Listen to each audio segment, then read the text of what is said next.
अस्सलाम वालेकुम रहमतुल्लाहि व बरकातुहू। दोस्तों, इस वक्त मैं दोबारा यहाँ पर मौजूद हूँ कराची यूनिवर्सिटी के सामने, जहाँ पर पानी की पाइपलाइन बस्ट हुई थी। तनवीर भाई से हमने जो है ना वो सवालात पूछे हैं जो कि लोगों ने कमेंट्स किए थे कि पानी की लाइन 72 घंटे का बोला था, इतना टाइम क्यों लग गया, और ये डैमेज जब हुई थी तो मिट्टी इतनी अंदर क्यों गई थी, और ये लाइन कराची के कितने एरिया को डिफेक्ट किया था, यानी कि कितने एरिया के अंदर जो है ना पानी जो है ना मुअत्तल हो चुका था। सारी तफसील लेते हैं तनवीर भाई से, हमारे साथ ही रहना। अस्सलाम वालेकुम। वालेकुम अस्सलाम, कैसे हैं आप? ठीक हैं, अल्लाह का शुक्र जी। अच्छा, ये बताएं कि ये जो लाइनें बिछाई गई हैं तो कुछ लोगों ने जो ना कमेंट्स किए थे कि पानी आएगा कब। अच्छा, ये सवाल कराची की आवाम बहुत कर रही है कि पानी आएगा कब। बहुत इंपॉर्टेंट सवाल है, इसका जवाब बड़े ध्यान से देना है आपने। जी जी, बड़ा इंपॉर्टेंट सवाल है। ये कराची जो है ना, हम ये इंडस रिवर यानी कि टट्टा कैंजर झील से लेकर आते हैं कराची के लिए, जो कि 150 किलोमीटर का एक सफ़र बनता है, एक लेंथ बनती है। और हमने ये जो काम किया है ना, ये काम कोई आसान काम नहीं था, ये कोई छोटी जॉब नहीं थी, ये एक बहुत बड़ी जॉब थी हमारे लिए, एक चैलेंज था हमारे लिए।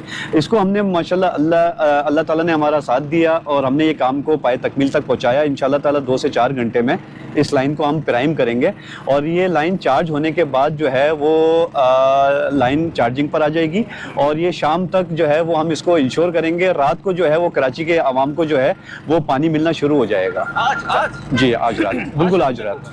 जी जी, आज रात जो है वो हम पानी इन लाइनों पे हम इंश्योर करवा देंगे, क्योंकि ये कैंजर झील से हमने जो धाबी जी से पंप बंद करवाए हुए हैं, उन पंपों को 1 बाय 1 हम उसको स्टार्ट करेंगे। और उम्मीद है कि लेट नाइट आज लेट नाइट जो है वो कराची की पब्लिक को COD फिल्टर प्लांट से पानी मिलना शुरू हो जाएगा। अच्छा, ये बताएं कि कितने इलाके जो ना इफेक्ट हुए थे। अच्छा, ये इसमें जो हमने कैलकुलेशन की थी कि इसमें 65% जो है वो कराची मुतासिर हुआ था और 35% जो है वो कराची को हम दूसरी लाइनों से पानी दे रहे थे, लेकिन वो भी ज़्यादा इंश्योर नहीं था। वो भी हमारा जो एक हेड जो एक फ़्लो होना चाहिए था वो कम था, क्योंकि धाबी जी के जो 14 जी के साइड पे जो 14 पंप चलते थे उसमें हमने 10 पंप बंद करके इस लाइन पे काम किया है। अगर वो पंप हम बंद नहीं करते तो यहाँ इस लाइन में हमें पानी मिलता और इस लाइन पे फिर हम अपनी वेल्डिंग का काम या सीमेंट का काम या दूसरा जो काम है वो हम नहीं कर सकते थे इसमें। ये ग्राउंड जो हमारा ग्राउंड लेवल है उससे ये तकरीबन 20 फीट से 22 फीट के ना नीचे ये हमारी लाइन है, क्योंकि इसमें एक हमें मिट्टी का कुशन रखना होता है। इस लाइन के ऊपर हमें एक लोड देना होता है, क्योंकि जब इसमें पानी जो है वो 14 पंप का चल रहा होता है तो इसमें वाइब्रेशंस होती हैं, इसकी वेलोसिटी होती है बहुत ज़्यादा, इसलिए हमें इसके ऊपर मिट्टी का जो है वो एक लोड रखना होता है। इसलिए इसकी जो ग्राउंड लेवल से डेप्थ है वो 20 से 22 फीट होती है। अच्छा, ये जो इलाके इसमें पानी फराहम करेगा, जी जी, कितने बड़े रकबे को पानी फराहम कर सकता है ये लाइन? ये तीनों, अगर हम साइफन्स की तीनों लाइनों की 84, ये तो एक लाइन आपने देखी है, इसके बराबर में 50 फीट के फासले पे जो है वो हमारा फेज 1 चल रहा है, वो भी 84 इंच की है।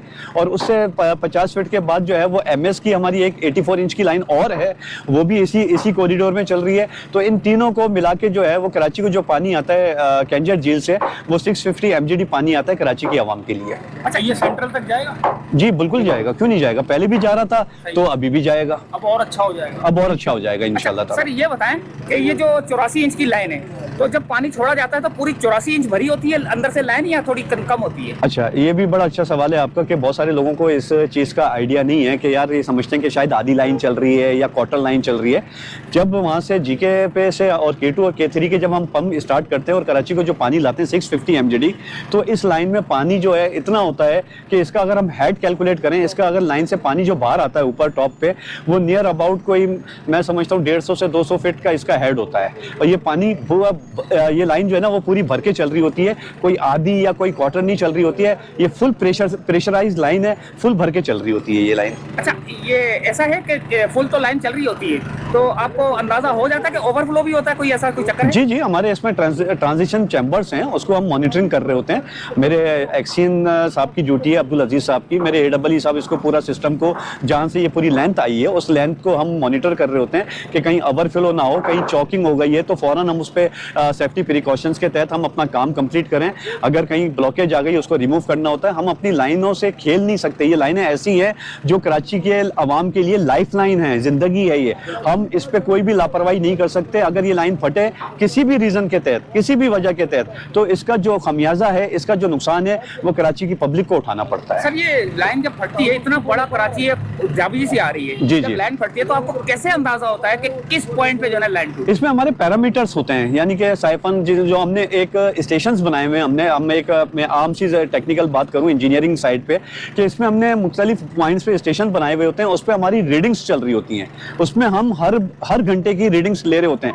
जहां पे भी रीडिंग्स कम आती हैं तो हमारा स्टाफ, हमारा एक्सीएन, हमारा AEE, हमारा सब इंजीनियर, हमारा सुपरवाइजर, सबकी दौड़े लग जाती हैं कि ये रीडिंग कम क्यों हुई है। फिर उस बिल्कुल हम उसको पहले ही जांच लेते हैं कि अगर ये हमारा 2 फीट का पानी कम हुआ है तो क्यों हुआ है, उस पर फिर हम भागते हैं, तो हमें वजह पता चलती है कि यार ये रीजन है, तो उसको हम with in the time period उस रीजन को दूर करते हैं, वरना इसकी जो शॉर्टेज है वो कराची की आवाम को जो है ना उसको नुकसान उठाना पड़ता है। कितने टाइम का प्रोजेक्ट हो गया आपकी तरफ से? आप लाइन डालने कितना टाइम इस स्पॉट की बात कर रहे हैं आप, या टोटल सप्लाई की बहाली का आप पूछ रहे हैं? इस लाइन को रिपेयर करने में कितना टाइम लगता है? ये जो आप देख रहे हैं ना, ये वर्क कम से कम मेरे हिसाब से 15 दिन का था। क्यों 15 दिन का था? क्योंकि इसमें लाइन में जो बस्ट हो गई, बस्ट हो गई, टूट गई है, हम उसको रिपेयर करते, हम उसका सामान बनवाते, और जो हमारे पास सामान रखा हुआ था उसको हम रिप्लेस करके इसको हम वो करते। लेकिन इस बस्ट को करने के बाद मिस्टेक क्या हुई है कि इसके अंदर कंक्रीट डाला गया है, इसमें बड़े बड़े पत्थर डाले गए, इसमें मिट्टी डाली गई है, जो कि मेरे पानी चलते हुए पानी को वो मिट्टी कंक्रीट अपने साथ लाइन के अंदर ले गई है। 16 फीट जो हमारा 16 फीट का एक पाइप होता है, उसमें 96 तक कंक्रीट भरा हुआ था इस लाइन के अंदर, उसको निकालने में मुझे टाइम लगा। और वो निकली किस तरह है कि इस लाइन के अंदर मशीनरी नहीं जा सकती है, इस लाइन के अंदर मैनुअली लेबर गई है, ट्रालियां लेकर गई है, छेनी हथौड़े से उस कंक्रीट को तोड़ा गया है लाइन के अंदर से, उसको फिर बाहर निकाला है। मैंने 72 घंटे अपने लिए थे इसको मेंटेनेंस को रिपेयरिंग करने के लिए, लेकिन जब लाइन के अंदर इंस्पेक्शन हमने की तो उसमें पता चला कि ये तो मलबा पड़ा हुआ है, उसको निकालने में मेरे 2 दिन लग गए। इसलिए हमारा टाइम एक्सटेंड हुआ है। और ये अगर हम हंगामी बुनियादों पे मुर्तजा वाब साहब की हिदायत पर, या हम CEO सलाउद्दीन साहब या असद साहब की अगर हमारी ज़ेरे निगरानी नहीं होता, तो हम इस काम को इस मुकर्ररा वक्त पे नहीं कर सकते थे हम ये अच्छा, काम। ये मैं आपसे सवाल पूछना चाहूंगा, बड़ा मुश्किल सवाल है कि ये कंक्रीट डाली गई थी या आ गई? ये पानी को, जैसे रात को इन्होंने काम किया, लाइन टूट गई, तो पानी का प्रेशर इतना था कि इनसे संभाला नहीं जा रहा था, और पानी जो है वो समझ लें कि यहाँ पे ये दरिया बन जाता, और इसका जो फ्लो है वो नीपा से बल्कि बैतुल मुकर्रम मस्जिद तक ये पानी जाता। उसको दबाने के लिए इन्होंने क्या किया कि 16 डंपर मिट्टी, कंक्रीट और बड़े पत्थर इस पानी को रोकने के लिए, इसका प्रेशर दबाने के लिए इसको डाला। और जब कंक्रीट डाली, मिट्टी डाली, तो पानी तो बंद नहीं था, पानी तो चल रहा था, वो पानी अपने साथ मिट्टी, कंक्रीट और बड़े बड़े पत्थर अपने साथ लाइन के अंदर ले गया वो। थैंक यू, बहुत बहुत शुक्रिया। Thank you. तो दोस्तों आपने देखा कि हमने आपको पूरी तफसील बताई तनवीर भाई ने, तो ये एक जो इन्फॉर्मेशन थी जो आपको चाहिए थी, वो इन्फॉर्मेशन हमने आपको दी। काफी लोगों ने जो है ना जो कमेंट्स किए थे, कोई बोल रहा था कि टैंकर माफिया को फायदा पहुंचाने के लिए कोई ये वो, लेकिन लाइनें टूटती है जिसकी वजह से टाइम लग जाता है। टाइम इस वजह से लगा था कि उसमें बजरी, रेती, कंक्रीट का मटेरियल अंदर जा चुका था। तो इजाजत चाहते हैं फिलहाल यहाँ से। अल्लाह हाफिज।